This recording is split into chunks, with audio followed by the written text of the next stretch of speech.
বন্ধুরা আসসালামু আলাইকুম। সবাই দেখছি ফেসবুকে সূর্যের তাপে ডিম ভেজে ভাইরাল হচ্ছে, আমি বা বসে থাকি কেন? আমাদের বাসার পাকা উঠানে যে পরিমাণ রোদ পড়ে পা দেওয়া মুশকিল।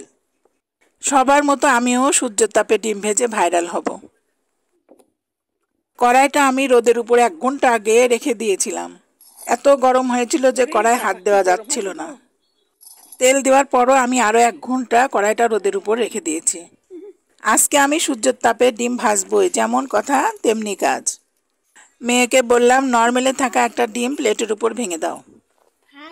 ঠিক 2 ঘন্টা পর আমি চলে গেলাম রোদে থাকা কড়াইয়ের ভিতরে ডিম দেওয়ার জন্য।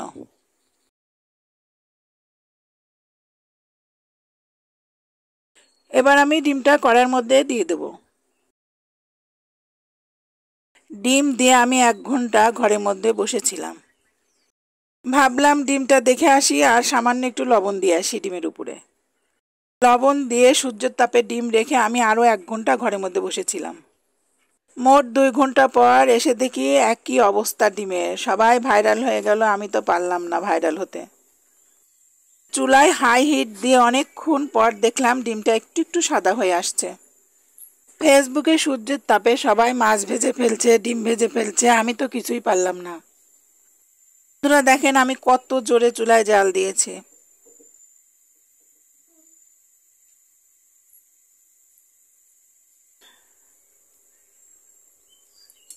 তারপরেও নাড়া দিয়ে দেখি ডিমের মধ্যে পানি আছে। তারপরও আমি বেশ কিছুক্ষণ জাল দিয়ে ডিমটা পোস্ট করে নিয়েছি। বন্ধুরা আপনারাই বলবেন সবার সূর্যে কি আলাদা আলাদা? সবার সূর্যে এত তাপ, আমার সূর্যে তো কোনো তাপ নাই।